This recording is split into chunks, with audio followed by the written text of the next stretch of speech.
What's up, guys? Rick here with your preview for this week's Baycurrent Classic. That is the event that was formerly known as the Zozo Championship. So this is played in Japan. You want to make sure to get your lineups and your wagers and everything in early because they play ahead of Eastern time. And this is the event that has 70 some odd players, no cut, a pretty decent list of notables at the top of the board. It is just under a new sponsorship and it has been moved to a new golf course. So we don't have any information on Yokohama Country Club. So I started to do my early reconnaissance, and I will tell you, I was a bit confused at first because I pulled up the scorecard, which you can see here is playing to a par 71, 7,300 yards. I'm like, okay, interesting. Let's start mapping this golf course out. Let's figure out what's going on. Let's see who's going to play well, etc., etc., etc. So I went and I started doing all of my aerial footage and satellite imagery, and it just did not add up. It did not add up to the scorecard. So I started looking around and trying to figure out what was happening, and I uncovered the course overview, this map on Baycurrentclassic.com, and this confused me more. No, this helped a little bit. So basically what is going on here is they have created a composite course, which you see from time to time, because they have 36 holes at Yokohama Country Club. They have a west course and an east course. So the west course is being used for 16 holes.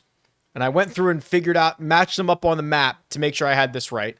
And the east course is being used for 2 holes. So they're using 17 and 18 on the east course, which you can see are here, bottom kind of middle left. That's 17 on the east course and 18 on the east course, and 17 for the tournament and 18 for the tournament. So that's where it's going to end. The other thing that they did is they flipped the nines. So number 1, tournament 1 is west 10, and it goes west 10 through 18. Then when they get to 10, they go west 1. They skip 2 and 3 on the west course. This is how they make up for those 2 extra holes from the east course. So number 11 is actually 4 on the west. Number 12 is actually 5 on the west. Okay, so you don't need to know all that, but they flipped the routing. It's a composite golf course. So now I can properly look, and I have properly looked at the satellite imagery, and I've got some thoughts and ideas. There's still one thing that I could not find on the map.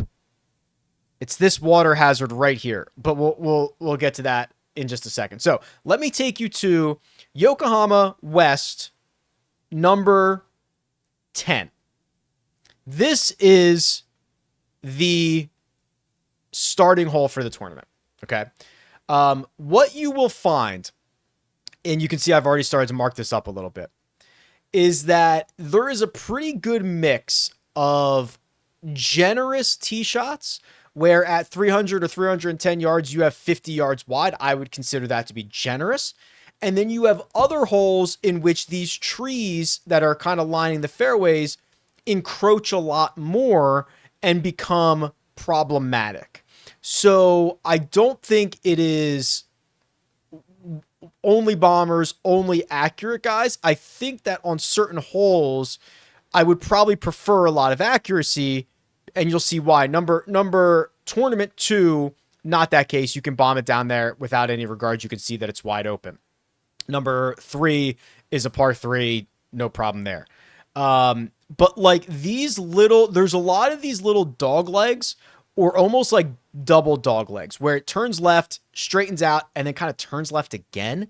And what that creates is an angle that is much sharper when you're hitting your second shot into these greens. So, you look at this at 310, this landing zone here on number 4 is only like 29 yards wide. And there are fairway bunkers on the inside of the dog leg. The more on the inside of the dog leg that you have, the more blind the second shot is. So you kind of have to flirt with the right-hand side, but not too much. And you're going to see that on a couple of other holes, not on number 5. That's pretty wide open as well. Here, some of them are awkwardly straight, which I know is a bizarre thing to say, but guys hate this. Guys hate holes that are that straight. I mean, this is 6 on the tournament.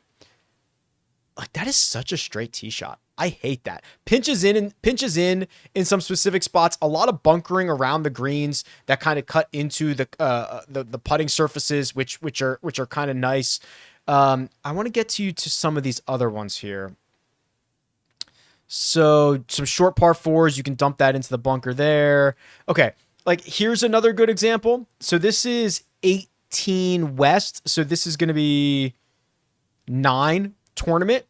You've got a pretty good, what's that, 50 or 60 yards? 55 yards wide at 310, but it's off a dog leg that you'd have to hit a draw into that. Oh, and by the way, there's a bunker right in the middle of your landing zone. So what I think you're going to see is a lot of guys kind of dial it back a little bit to make sure they get it in between these 2 bunkers, which is 70 yards. That shouldn't be much of a problem whatsoever.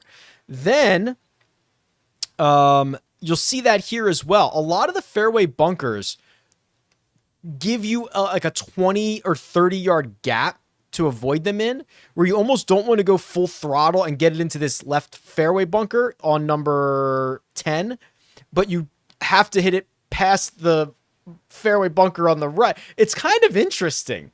I'm not sure if you're a bomber, you're going to be very happy. If you're an inaccurate bomber, you're going to be very happy on like 5 holes, and the rest, I think accuracy might be a little bit better. A lot of good drive percentage, I think. You're gonna block yourself out if you're not playing from the correct side of the fairway. Being able to work it both ways is probably going to be pretty critical. Yeah, I just kind of love the way this is off the tee. It's very interesting. Again, here's another good example of that. Like a fairway bunker on the left, a fairway bunker on the right, 20 yards in between. Can you just get it into one of these landing zones? Because it's a very short hole, number 8, which is number 15 on the course. So yeah, I think I'm leaning towards accuracy, and guys that can work it both ways. The greens themselves don't look, it's hard to tell. They look fairly generous in size. You know, I mentioned the way that the bunkers really encroach on the green surfaces, which I think is nice. I think they're actually going to play probably a little bit bigger than you would think. Here's the 2 holes on the east side. So 17 and 18 on the east side are playing 17 and 18 for the tournament. I think the east side, and somebody can correct me if I'm wrong here, this looks a lot more tree line to me. This looks like a lot more dense trees to me. Now, they're only going to play 2 holes over here, but they're going to be the finishing holes. This looks incredibly dense to me.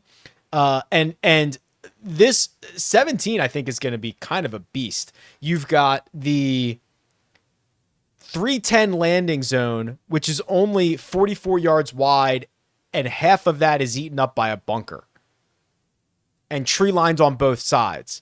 And then 18 is a long par. They'll probably play it as a par 4, right? 18. Yeah, they'll play it as a par 4, where there is technically a lake up here, right? So at 310, so you would be hard pressed to hit driver here and feel any level of comfort into like a 25 yard wide fairway with water on the right hand side. The only thing that I couldn't find, so this hazard that shows on the map, on the course overview, which you'd think would be current, they put this out this year for the event. So that is number 4. So that is 13 West. I don't see this water hazard up by the green. I think did they put it in here? Or, oh, you know what? It's right there. But I guess I guess this is all a hazard then. It's very grown over is what that is. I don't know if that is if it's kind of drought situation and maybe that is a full on pond, but I guess all of that is, there's probably water under that whole thing and there's just like junk in there. So I guess that is a hazard. Oh, very interesting. Okay. Wow, that's not a particularly fun hole. Are they going to put 4? Are they going to play that as a 5 or as a... Okay, they're playing that as a 5, so you could conceivably lay up. It's a short par 5, but pushing it up there. Wow, okay. This is kind of cool. I like this. I like that. You're going to have to execute some shots. I'm looking for tee to green players, accurate drivers, guys that work it both ways. But that's a fun little hole. Okay, well, listen. We got some great players in the field as well. We'll look through the stats. We'll look through the numbers. We'll see what we can find. But so far, so good for Yokohama, the composite course. I love it. All right, let's get into this. And if you are watching this video, if you're seeing this right now, you are witnessing a plan B, because I am somewhere in Italy right now. I don't know where. Probably eating pizza by the Trevi Fountain. I don't know. Somewhere around there. But plan A was to record this preview with salaries from Rome, from Italy, and upload it. But I thought, sometimes logistics go awry when you're traveling, and sometimes the internet isn't very good, and I don't know if I'm going to be able to do that. So this is plan B. So if you're watching this, I probably don't have very good internet in Rome. Woe is me, right? Don't feel sorry for me. Don't play any tiny violins or anything. But that means I don't know the outcome of the Sanderson Farms Championship.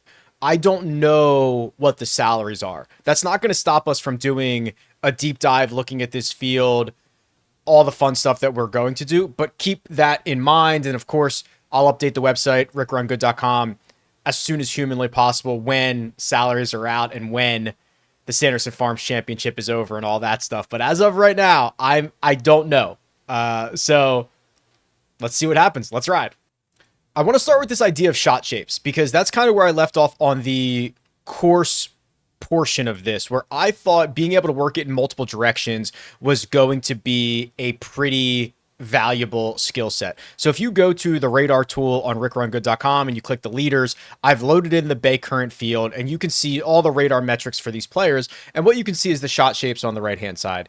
And what I'm going to try to do is find golfers who hit, I'll pick an arbitrary number, but let's say 25% of their shots from left to right, 25% of their shots from right to left, like that way. And then whatever's left, splitting it up between those two and straight shots. So I think the best way to probably do this, because most guys play a left to right ball flight, is I'm going to actually sort this by the guys who hit the most straight balls. Okay.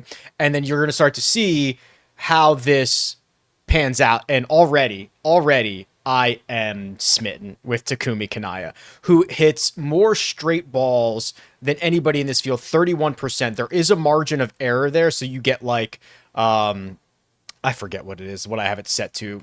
It's based on the data, but like, let's say you have 15 feet in either direction. If you hit it 15 feet, a little left, a little right, that's considered straight until the ball is moving enough to call it a shot shape, to call it a draw, to call it a fade. So Takumi Kanaya, 31% straight, 30% from left to right, 38% from right to left. Oh, hell yeah. We'll talk about Takumi Kanaya in depth, but that's what I'm looking for. I'm looking for that type of player who can work it in a variety of directions. Brian Campbell wins. Well, he doesn't win twice a year, but he's won twice in his last probably 30 starts. He works it in both directions. This is a golf course that's going to reward a little bit of accuracy. Maybe he's in there too, but I'm not going to go overboard with that.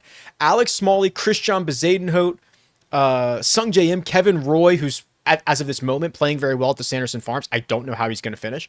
Emiliano Grillo, he works it mostly left to right, but he's got enough straight shots and enough right to left to be kind of interesting. But you can kind of look through this. Ryohei Satsune, man, the Japanese player, Hideki, works it in all, oh my gosh, 39 left to right, 21 straight, 38 right to left.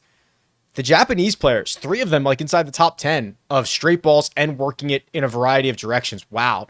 Very, very interesting. So you can see this for yourself. You can go check it out on the website, but I thought that was a good jumping off point, considering that's where we left off on the course preview side of things.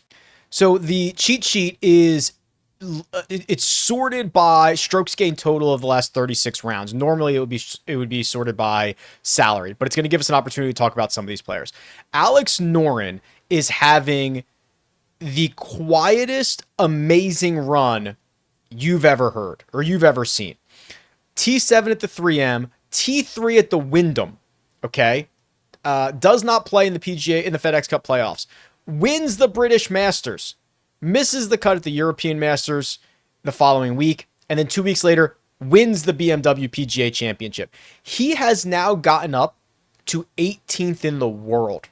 There was a time where we used to make fun of the OWGR calculations and say, "Oh, Alex Noren, he got to 8th in the world," and it was like, "Oh, what a fraudulent OWGR that he was able to game the system to get up to 8th."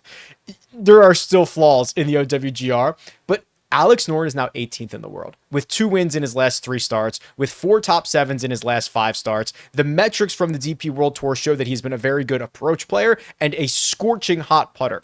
So the way that he's been able to pick up strokes on the putting surfaces, 8.5 at Wentworth, 8 at the Belfry, 4 at Sedgefield, 10 at TPC Twin Cities, that is going to be very, very important this week.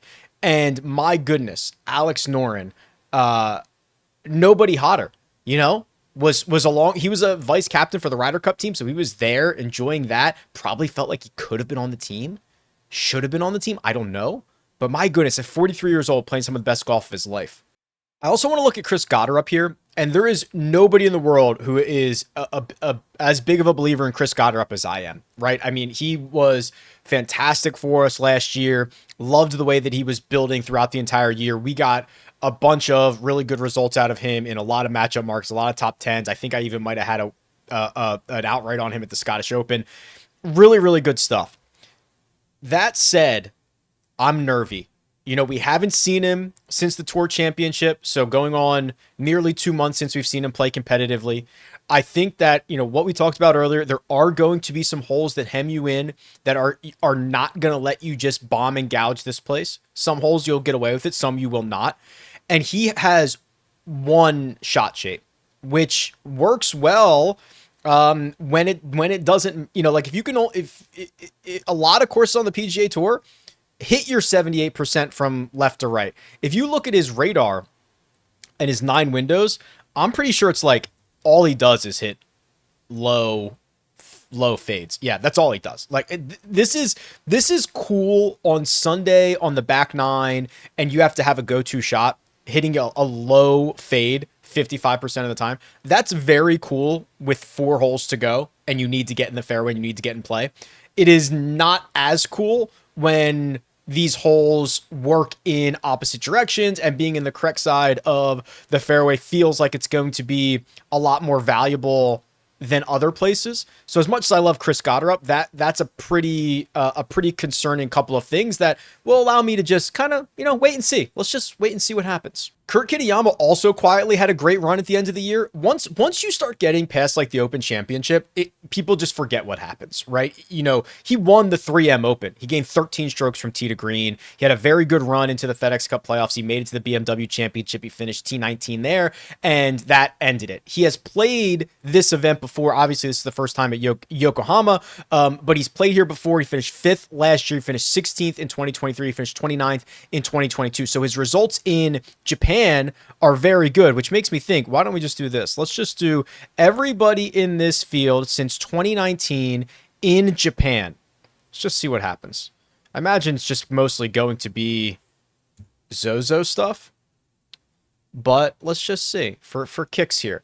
Yeah, Nico Echeverria, Max Grazerman. Where is Kurt Kitayama? Here he is. 3 starts, 1.26 strokes gained per round. Very similar to Colin Morikawa, but Morikawa has done it in twice as many starts. Taylor Moore has done it, is a little bit worse in just as many starts. It's better than Xander Schauffele, though Xander has done it in twice as many starts. So probably not super valuable because I think probably the only event that's in here is the Zozo. Oh, and the Olympics. Okay. And the Olympics is what we have in here as well. Kasumi Gasecki. Remember that?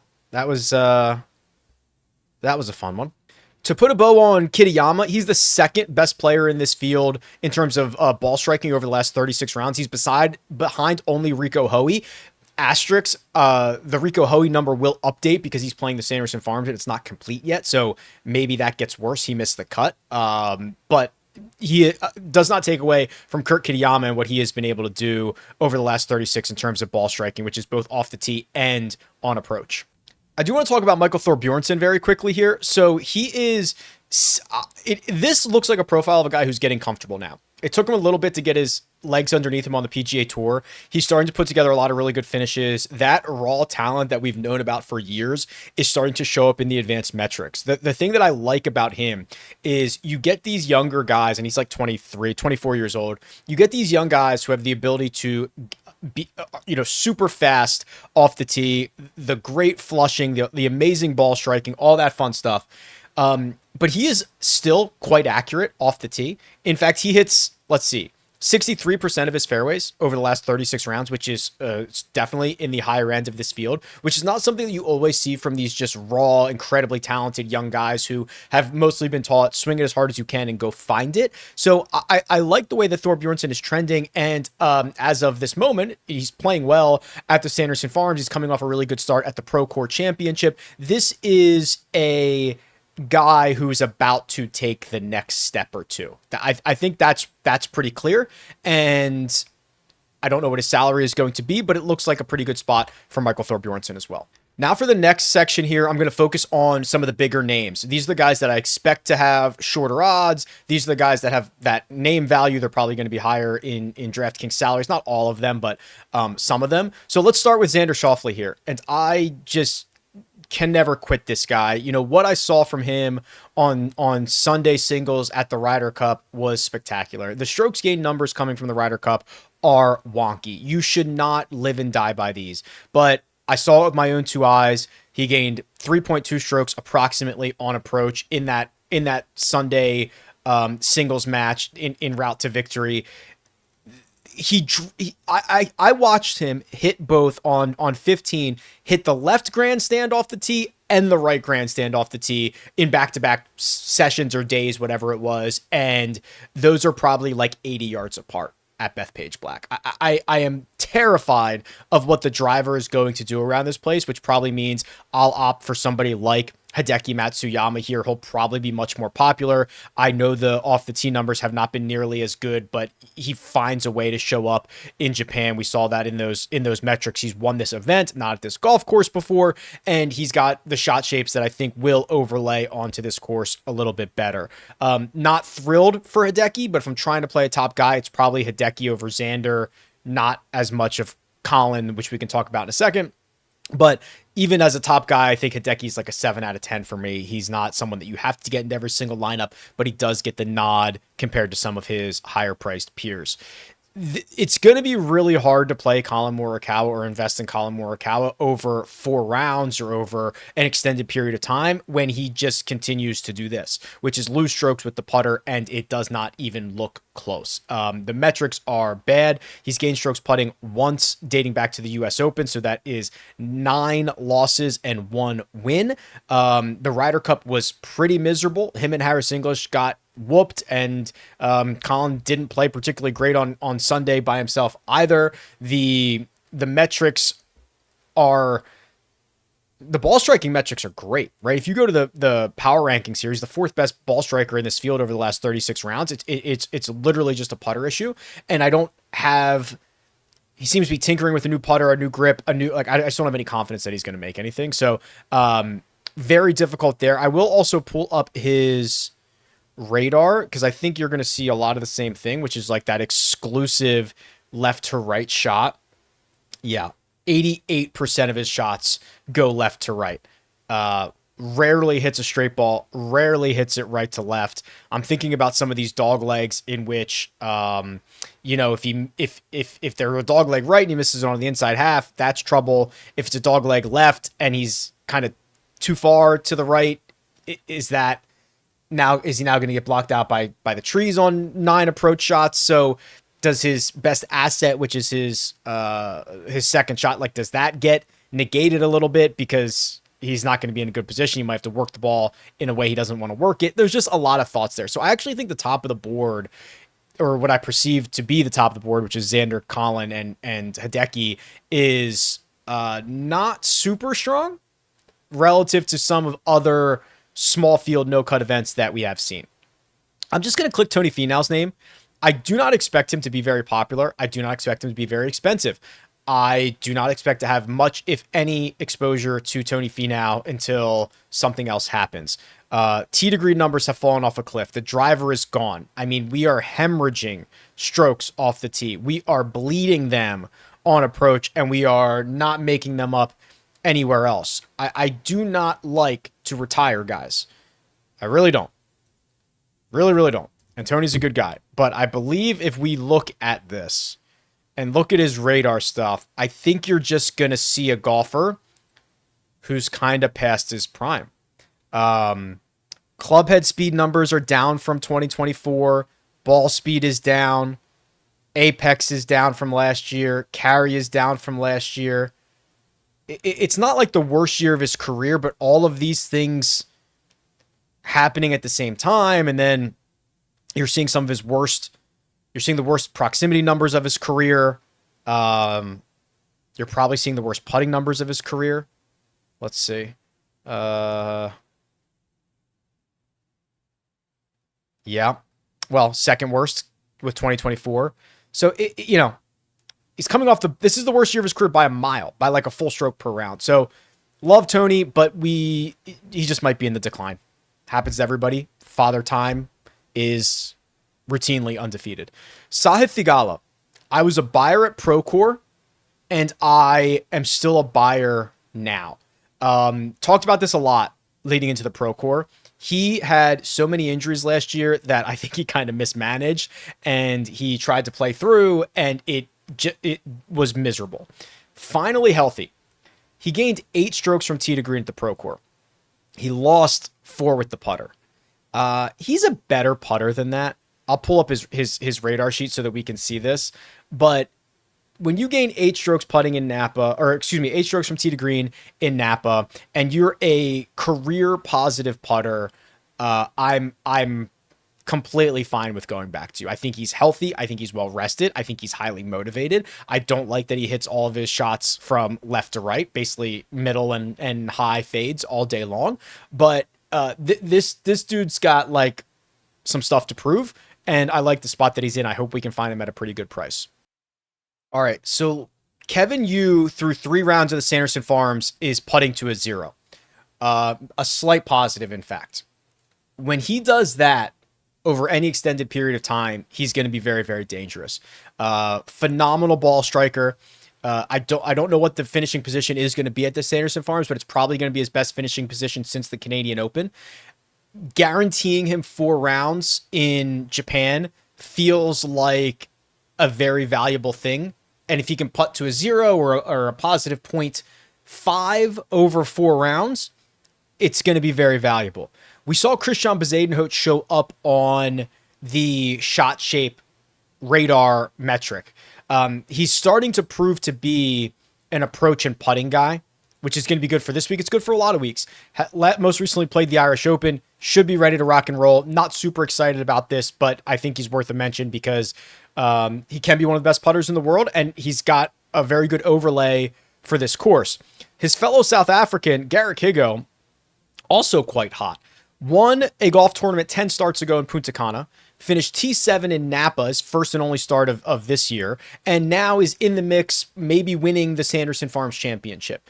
Talk about raw talent, right? When he came out of the DP World Tour and he won those 2 starts back-to-back in the Canary Islands here, April 2021, May 2021, he was like kind of anointed, and that got even bigger when he came over. I think it was his first start on the PGA Tour, or I don't know if it was first start, but it was like very, very close after that, and he won at Congaree. And it was like, bro, this kid's the truth. And it's not been very good since then. But he's long off the tee.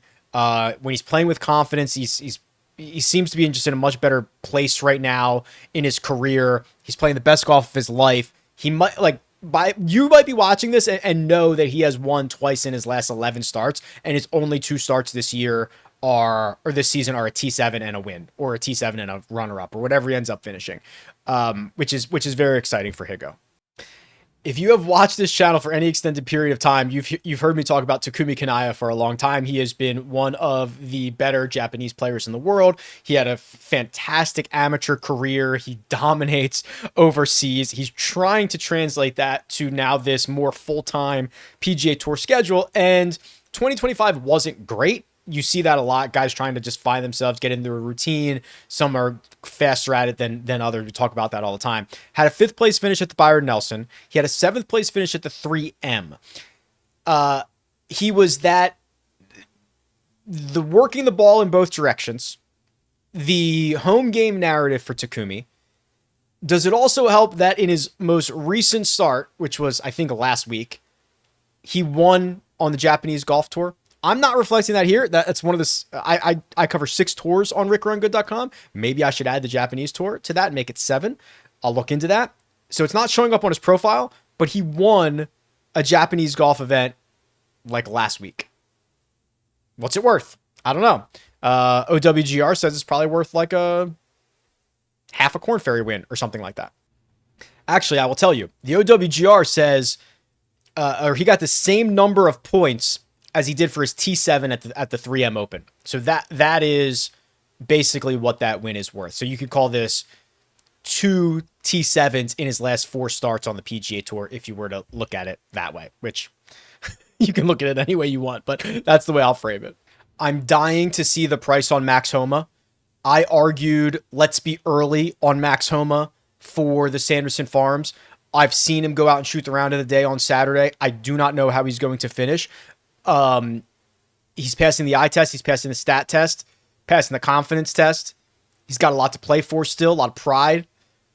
I'm dying to see what number they hang on Max Homa this week, because I think he's... Listen, I think the game is very, very close, if not back. Is he going to win in 2026? I don't know.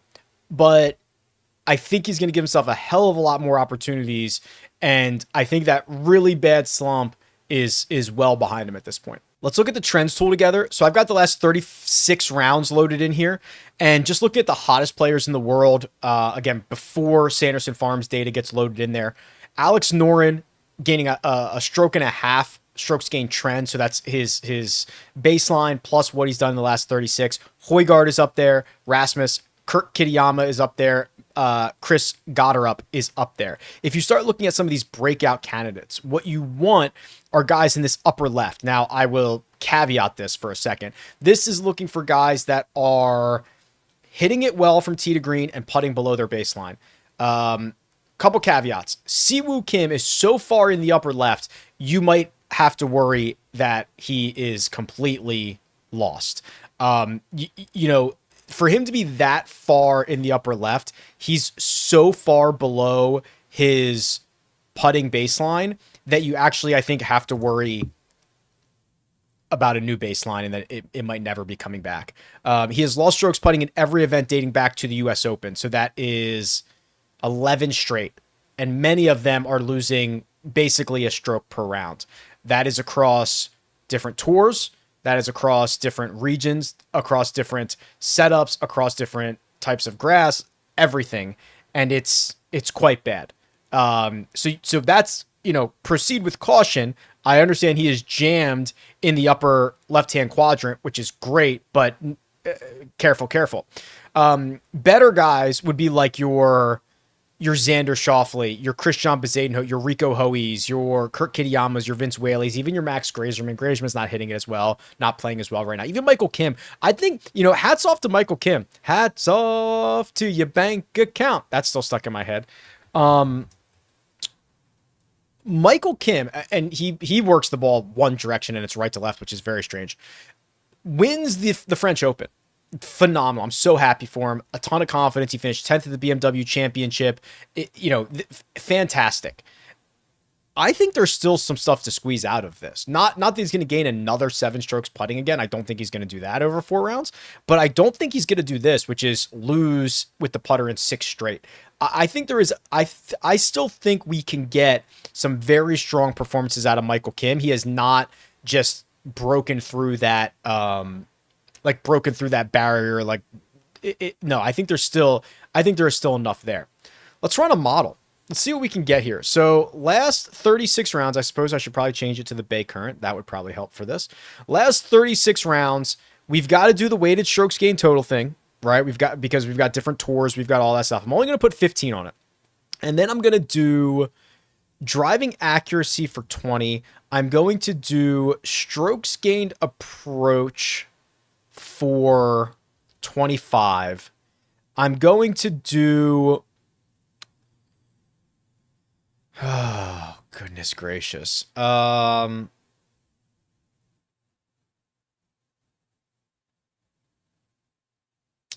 just looking through all my options here. Course history doesn't make any sense. What about bonus putting? What about bogey avoidance? How hard is this place going to be? Let's do this. Let's do 15 on bogey avoidance. And let's do, we don't really do, let's do 25 on fantasy points. We're playing a fantasy point game, right? Oh, crap. Colin Morikawa is number one. Oh, God. The rest of this I like. Nico Echeverria, Kurt Kitayama, Rico Hoey, Alex Noren, Andrew Putnam, Alex Smalley, Kevin Yu, Siwoo Kim, Michael Thor Bjornsson. Let's look at Nico's profile. This is Nico Echeverria, not Nico as in Nikolai Højgaard. Won this event last year. Not really much to write home about since then. What's Andrew Putnam doing?